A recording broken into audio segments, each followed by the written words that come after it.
ሰላም ዛሬ የምናየው ግሬድ 11 ፊዚክስ ዩኒት 6 rotational motion ነው። rotational about the fixed axis ላይ እንጀምራለን። By the end of this section you should be able to describe the motion of a rigid body about a pivot point and the given angular speed and angular velocity of a rotating body. Now በመጨረሻ ላይ ደግሞ determine the velocity of a point in a rotating body. So ስንጨርስ we should be able to understand all those topics እና እሱን አብረን እናያለን ማለት ነው። Okay. Axis of rotation. The axis around which a body rotates, for instance, the Earth's axis runs between the geographic north and south poles. So basic የሚባለው ኤግዛምፕል ሊሆን የሚችለው የግሎብ የእርዝ ግሎብ ሮቴት የሚያደርግበት የኖርዝ ፖል እና ሳውዝ ፖል ላይ ልክ እንደ ስትሪንግ ተወጥሮ ወይም ደግሞ በፊዚካል ሞዴል ላይ የምታዩት አንዳንድ ኦፊሶች ላይ ግሎብ ሮቴት የሚያደርግ ግሎብ እሱ ቤዚክ ኤግዛምፕል ነው ማለት ነው። In uniform circular motion, a radial force acts on the body and faster spinning increases tension in the string, meaning a higher radial force is needed. So ይሄን ሮቴት ለማድረግ ከፍተኛ የሆነ ራዲያል ፎርስ ያስፈልገናል ማለት ነው። That keeps it spinning.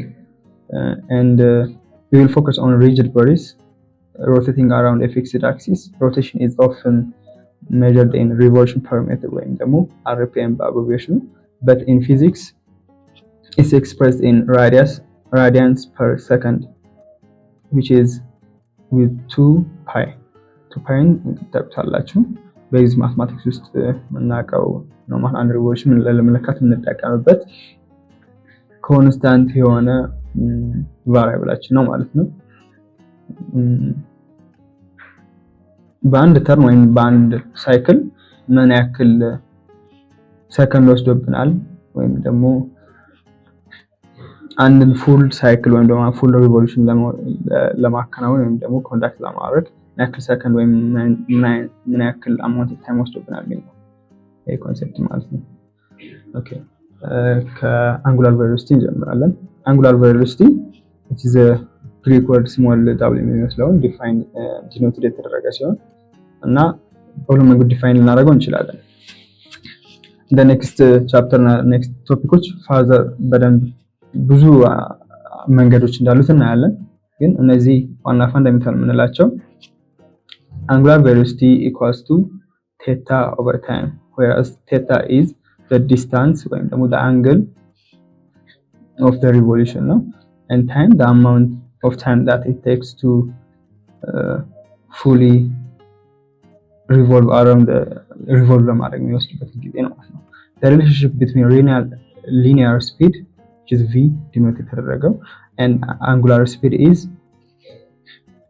r times angular velocity ወይም ደግሞ r ቅድም እንዳልነው ዲስታንስ ነው from the axis of rotation ምን ያክል አንድ ሮቴት ለማድረግ ወይም ደግሞ ዲስክ ነን እንወስደና መሃል ላይ ቮይዷ which is center ወይም ደግሞ ሪቮልቭ የሚያደርግበት ፖይንት ብትሆን ከሷ እስከ ጥግ ድረስ የሚወስደው ሮቴሽን የሚከናወንበት ድረስ ነው which is radius ማለት ነው። Okay, let's say example. A CD rotates at 408,000 RPM. To find the linear velocity of a point 40 mm from the axis, መጀመሪያ ምን እናደርጋለን? Convert RPM which is revolution per minute ወይም ደግሞ to angular velocity. So angle in 60 seconds equals to 4,800 times 2 pi radians. So 60 ሰከንድ ወስዶበታል ይሄንን ፉል የሆነ ሪቮሉሽን ወይም ደግሞ በዛ አማውንት ኦፍ ታይም ለማከናወን የወሰደበት ታይም ነው። ሶ ቬሎሲቲን ስንፈልግ ቅድም እንዳየነው እዚህ ጋር ያለው ኢኩዌሽናችን ተጠቅመን ሶልቭ እናደርጋለን ነው which is 4,800 times 2 pi over 60 equals to 502.7 rads per second ነው ማለት ነው። ሶ ይሄንን ደግሞ ዩኒቱ ምን ይሆናል ማለት ነው? radians per second ወይም ደግሞ rad per second እንለዋለን ማለት ነው።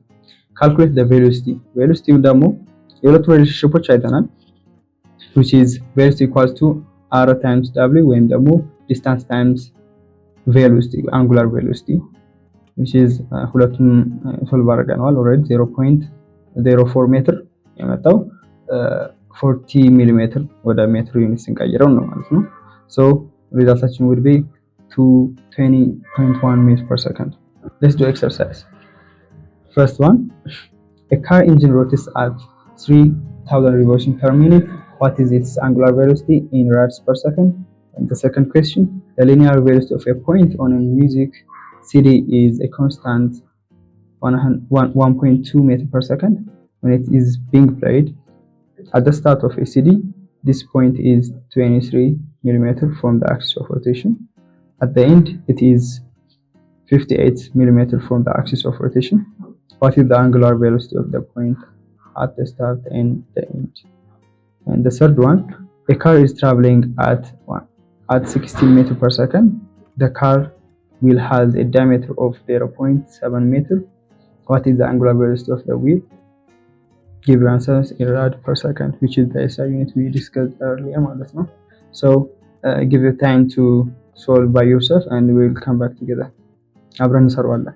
መጀመሪያ የምናደርገው ጥያቄውን መረዳት ነው። so a car engine rotates at 3000 revolutions per minute. Find its angular velocity in radians per second የተባልነው። so ሶሉሽናችን መጀመሪያ ላይ የምንችለው ጊቭኖቻችሁን የሚሰጡንን ዳታዎችን ኦርጋናይዝ እናደርጋለን ማለት ነው። we use the conversion formula መጀመሪያ እንጠቀማለን which is angular velocity equals to 2 pi times revolution per minute over 60 which is second ማለት ነው። so substitute እናደርግ the given value ሁለቱ ምን ይመጣል ማለት ነው 2 pi times 3000 over 60 second. Then we'll get 2 pi times 50 and the end result will be 100 pi rad per second ሲጠጋጋ ወደ 314.16 rad per second ይመጣልናል ማለት ነው። okay so the angular velocity is 314.16 rad per second ሆነ ማለት ነው። so let's go to the next one.